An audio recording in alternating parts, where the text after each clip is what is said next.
하나님은 모든 것을 주권적으로 모든 주권을 하나님이 가지고 계시면서 예수 그리스도를 이 땅에 보내셨고, 예수님이 사람을 만나서 치유하시고 회복하고 십자가시고 구원하시고 이 모든 일을 다 하시지만 하나님의 계획과 하나님의 역사하심 속에서 이루어지고 있다고 하는 걸 말씀하고 있습니다.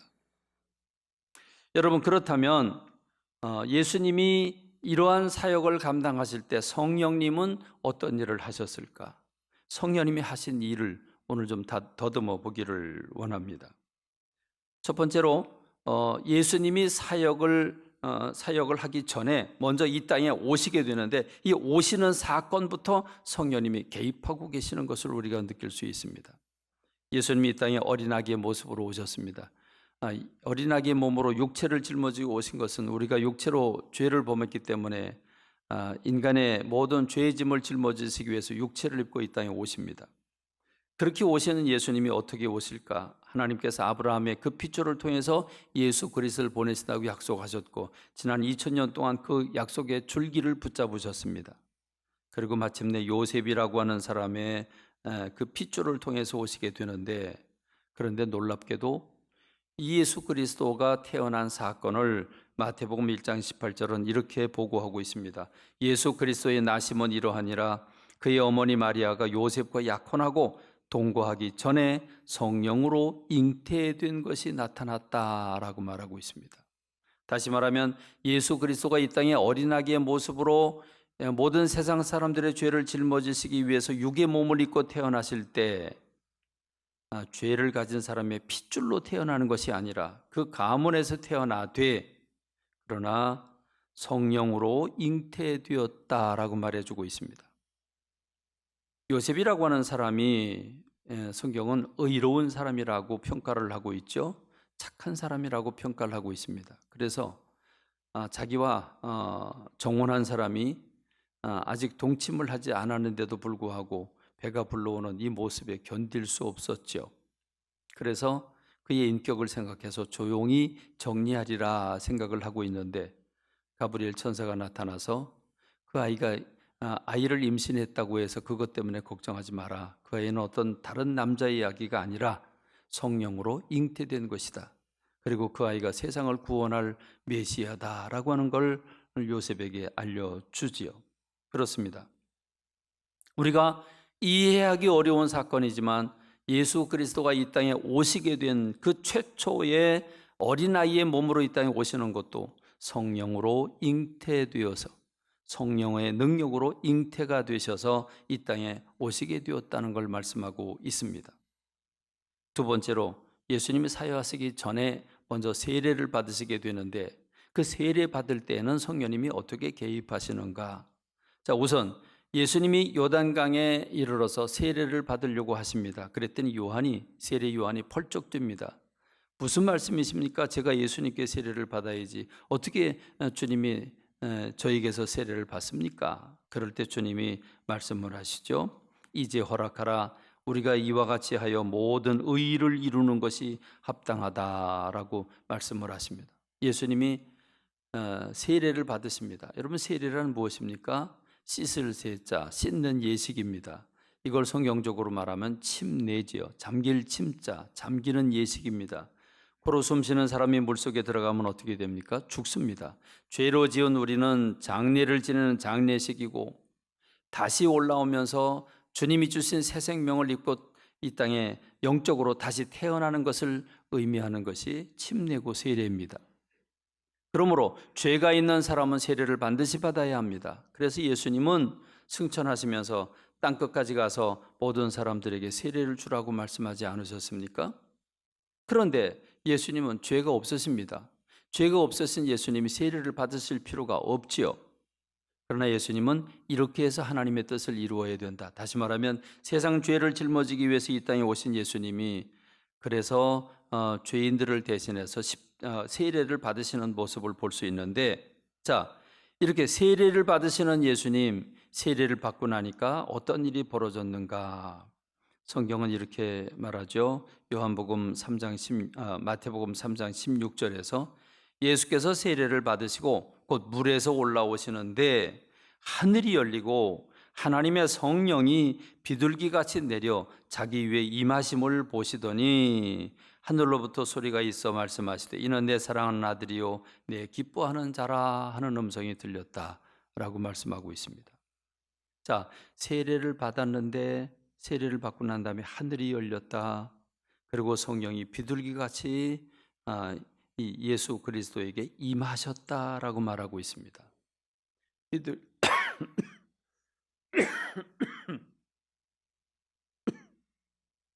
죄송합니다.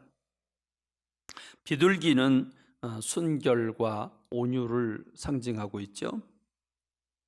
비둘기처럼 성령님께서 임하셨다. 다시 말하면 예수님께서 성령이 충만하시게 됐다는 의미를 가지고 있습니다.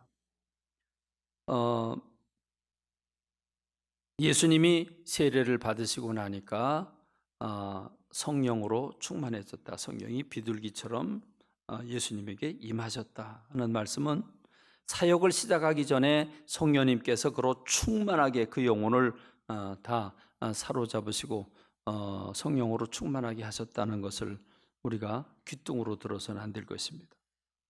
그 다음에 이제 세 번째, 그 다음 사건은 예수님이 시험을 받으시는 겁니다. 예수님께서 마귀에게 광야에 가서 40일 동안 금식을 하면서 시험을 받으시는데, 자, 예수님이 왜 시험을 마귀에게 받아야 될까? 그 영적인 의미는 두 가지가 있습니다.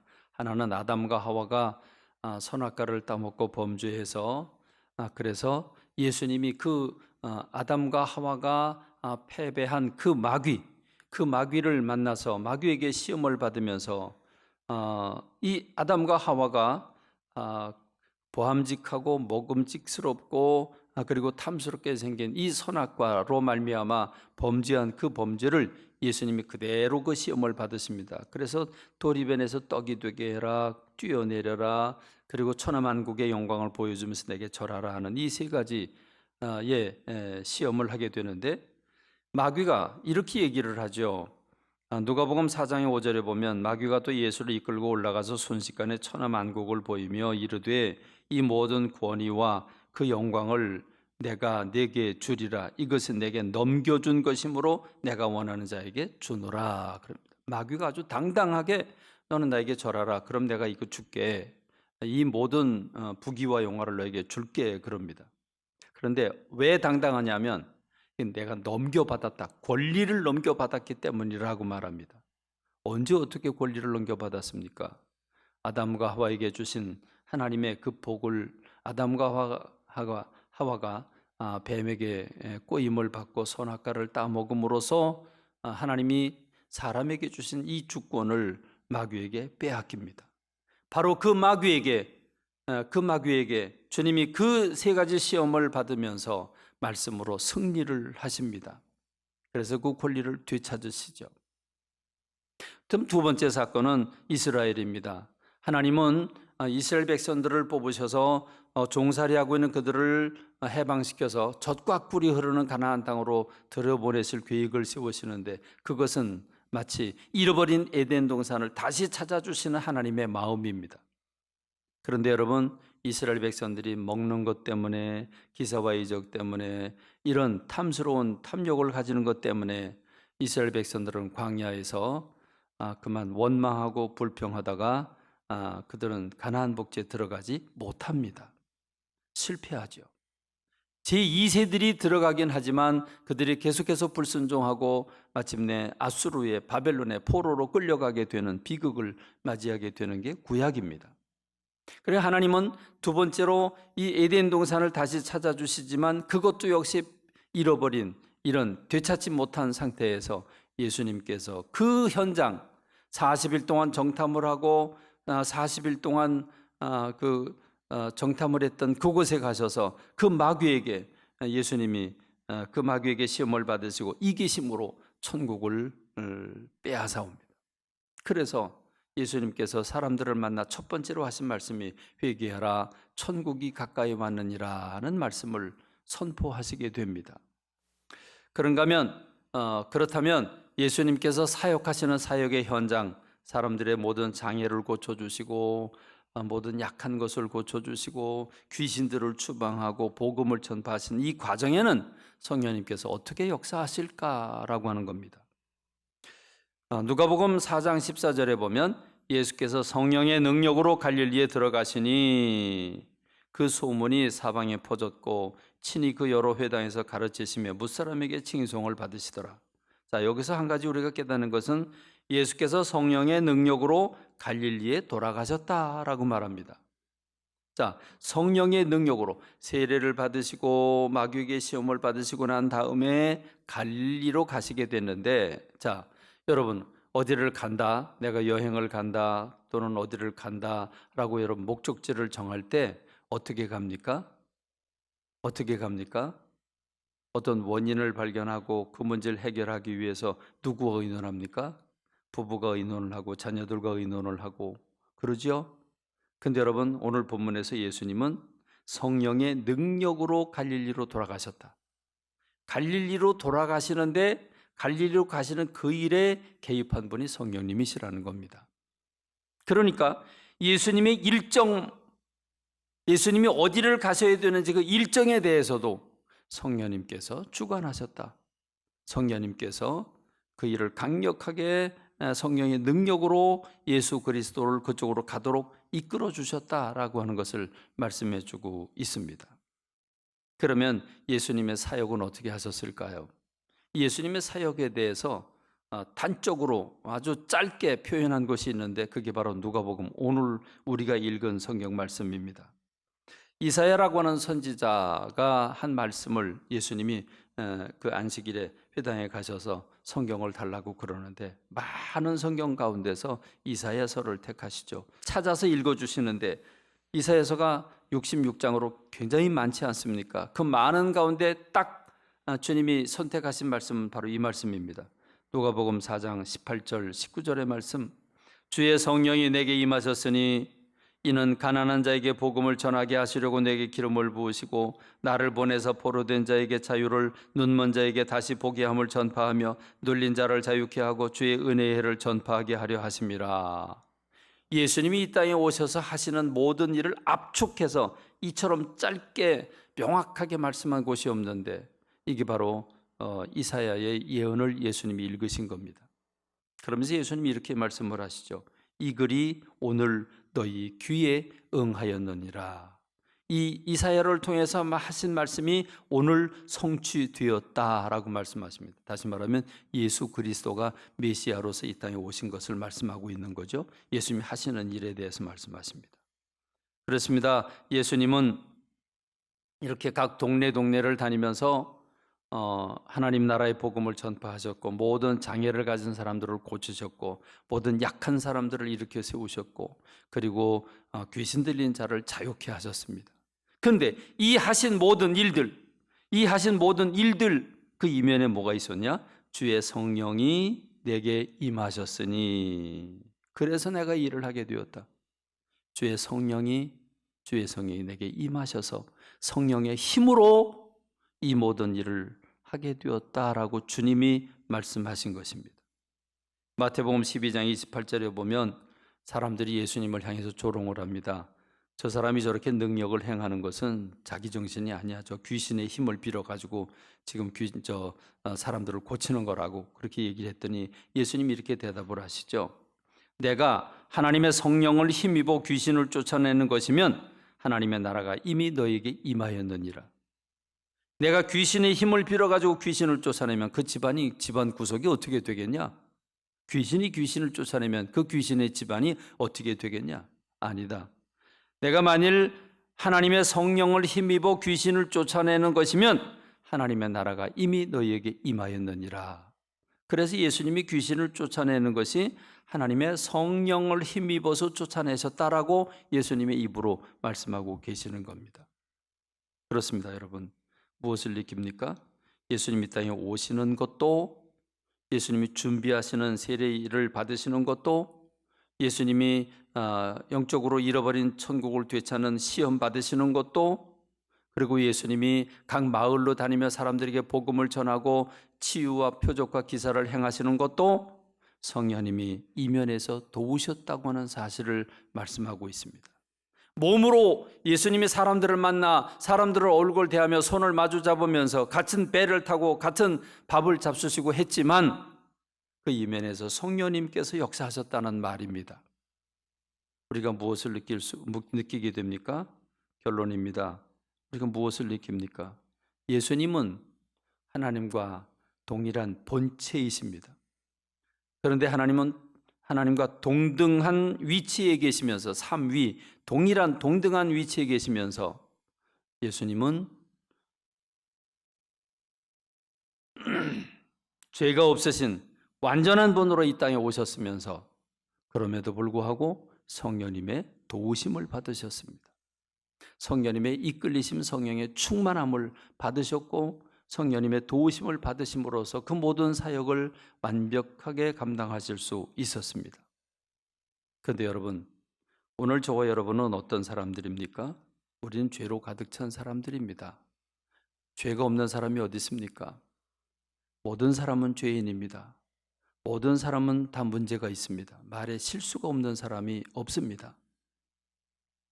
참 이해가 안 되는 아이러니한 게 있죠.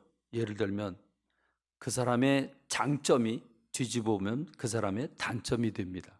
참 묘합니다. 장점만 있고 단점이 없으면 얼마나 좋겠습니까? 근데 그 장점이 뒤집어 놓으면 단점이 됩니다. 그 예로 열정을 들 수 있죠. 열정입니다. 여러분, 열정이 있어야 모든 걸 합니다. 열정이 있는 사람, 지칠 줄 모르는 열정, 그리고 용기를 낼 수 있는 열정, 그 열정이 일을 만들어냅니다. 열정이 앞으로 전진하게 만들어냅니다. 열정이 없이는 아무것도 될 게 없습니다. 그런데 여러분, 이 좋은 열정이 뒤집어 놓으면 열정이 너무 넘쳐서 혈기가 됩니다. 혈기를 드러내면 일을 망가뜨리게 됩니다. 그래서 혈기 때문에 넘어진 경우가 참 많습니다. 여러분, 이렇게 사람은 완전한 사람이 없습니다. 아담과 하와가 선악과를 따먹을 때에 하나님의 형상이 깨어졌습니다. 생각이 일그러지고 감정이 온전치 못하고 우리 의지가 나약하게 되었습니다. 여러분, 내 생각은 하나님의 생각하고 똑같아. 내 생각은 실수가 없어. 내 생각은 잘못된 게 없어. 다 옳아. 여러분, 이렇게 말할 수 있는 사람이 있습니까? 없지요. 우린 다 부분적으로 압니다. 우린 다 여기저기서 영향을 받았습니다. 그래서 제가 성경의 강의를 할 때 나는 누구인가를 얘기할 때 주로 두 가지 예를 듭니다. 하나는 넉마주의, 하나는 모자이크입니다. 넉마주의. 여러분, 넉마주의 아시죠? 큰 바구니를 둘러매고 집게 하나를 들고 다니면서 쓰레기통이나 휴지통을 뒤져가지고 그 중에서 쓸만한 건 집어넣고 우리가 지금까지 인생을 살면서 많은 사람들을 만나면서 이 사람 만나니까 이러면 안 되겠구나. 이렇게 해야 되겠구나. 여기서 영향받고 저기서 영향받고. 그래서 이건 쓸만한데 집어넣고 쓸만한데 집어넣고 넉마주의 인생입니다. 모자이크는 뭡니까? 잡지를 꺼내놓고 알록달록한 여러 가지 색깔 중에 내가 원하는 색깔, 살 색깔 띄어내고 옷 색깔 띄어내고 그래서 갖다 붙여놓고 만들어 놓은 게 모자이크 아닙니까? 우리가 세상에서 좋다고 그러는 거 여기서 찔끔 저기서 찔끔 갖다 붙여놓은 게 우리 인생 아닙니까? 그걸 가지고 우린 다 나 잘났다고 그러고 내가 다 옳다고 그러지만 뒤집어 보면 자기 건 하나도 없어요. 다 남의 거예요. 그것도 온전치 않아요. 내 감정은 온전합니까? 내가 느낀 게 답입니까? 다른 사람은 다르게 느껴요. 다른 사람은 다르게 느낀다고요. 똑같이 봤는데도 다른 사람은 다르게 느껴요. 그리고 제대로 생각했고 제대로 느꼈다고 치십시다.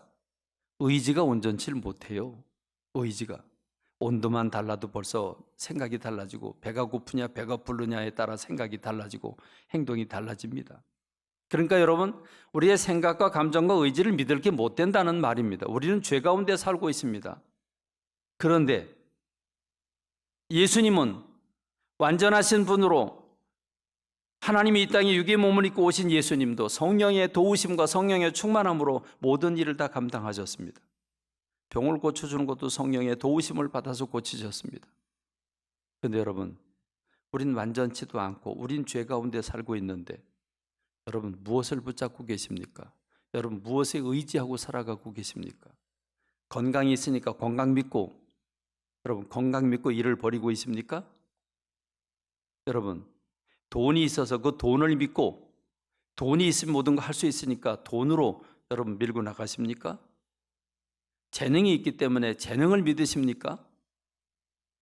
권력과 빽이 있어서 그거 믿고 여러분 세상을 의지하고 사십니까? 여러분, 우리는 어느 한순간에 넘어질지 모르는 나약한 인생들입니다. 그렇기 때문에 여러분, 우리는 성령님의 인도함을 받아야 합니다.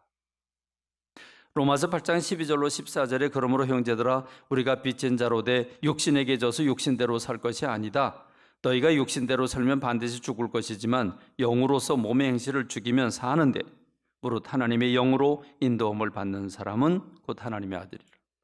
오늘 저와 여러분들은 성령님의 인도를 받아야 합니다. 성령님이 깨우쳐 주시고 성령님이 생각나게 하시고 성령님이 이건 잘못됐다, 이건 해야 된다, 영감을 주시면 그걸 붙잡아야 됩니다. 세상적인 꾀, 세상적인 지혜와 상식과 또는 세상에서 들은 걸 가지고 결정하고 살아가는 게 아니라 성령님이 우리 안에서 우리에게 말씀하시고 가르쳐 주시고 인도하시고 깨닫게 하시고 감동을 주시고 내가 실천하도록 의지를 주시는 성령님, 그 성령님의 도우심을 받아야 되는 겁니다. 믿으십니까? 믿으십니까? 그럼 여러분은 그런 기도를 드리십니까? 성령님, 나를 사로잡아 주세요. 나를 사로잡아 주셔서 주님이 원하는 사람으로, 주님이 하고 싶어 하는 일을 하는 사람으로 이끌어 주세요. 여러분, 그 기도 드리고 계십니까? 그 기도 드리고 계십니까? 제가 연속해서 지금 4주째 여러분에게 성령님에 관한 말씀을 드립니다. 왜 드립니까?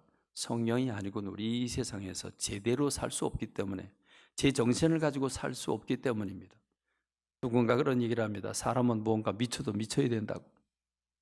술을 먹고 술에 취하든지 돈에 취하든지 쾌락에 취하든지 뭔가 취해 살아야지 맨정신 가지고 못 산다. 그래서 벌써 언제부터 얘기인지 모르는데 세상이 점점 복잡해지니까 요새는 멍 때린다. 그렇죠? 멍 때리고 앉아서 아무 생각하지 말고 그냥 편안하게 있어라. 그런 희한한, 우리 어렸을 땐 듣지도 보지도 못한 얘기들이 우리 시대를 장악하고 있습니다. 그래서 카페에 가서 달콤한 걸 먹으면서 그래, 이 맛이야. 그래, 이 맛이야. 여러분, 오늘 우리가 이 세상 사는데 무엇을 의지하고 사느냐는 말입니다. 성령 충만 받아야 되는 줄로 믿습니다. 성령의 인도를 받아야 되는 줄로 믿습니다. 내가 육체적으로 연약할지라도, 내 생각이 잘못되었을지라도, 내 감정이 약할지라도, 내 의지는 약할지라도 성령님이 내 안에서 나를 강하게 다스려 주셔서 깨닫게 하시고 그 힘으로 나를 이끌어가 주시면 주님이 원하는 사람으로 일어서게 되는 줄로 믿습니다. 그래서 여러분, 새벽기도 드리자는 것이고, 새벽기도 못 일어나면 낮이고 밤이고 오셔서 기도하자는 거고, 기도할 때도 속으로 하지 말고 부르짖어 성령님이 나를 사로잡아 달라고 몸부림치며 기도하라고 여러분에게 요청을 드리는 것입니다. 그런데 여러분, 하나님의 마음이 담겨있는 성경도 읽지 않고 기도도 하지 아니하고 어떻게, 무슨 정신으로 무엇을 믿고 세상을 살아가고 계십니까? 여러분, 지금 잘 살고 계십니까? 우리 주어진 순간이 너무 짧아요. 우리 인생이 너무 짧지 않습니까? 이 짧은 인생을 세월아 내월아 시간 버려서는 안 되지 않습니까? 나이가 어리든지 나이가 많든지 성령님의 인도를 받아야 되는 줄로 믿습니다. 성령 충만해야 되는 줄로 믿습니다. 성령님이 내 감정을 이끌어 주시고 내 생각을 이끌어 주셔야 됩니다. 세상 것들 붙잡고 집요하게 그것 이루고 그것 때문에 싸우다가 망하지 말고 성령의 인도함을 받으면서 하나님이 기뻐하신 일을 붙잡고 성령이 주신 힘으로 그 일을 감당하로 말미암아 열매 맺는 인생들 되기를 주님의 이름으로 축원합니다.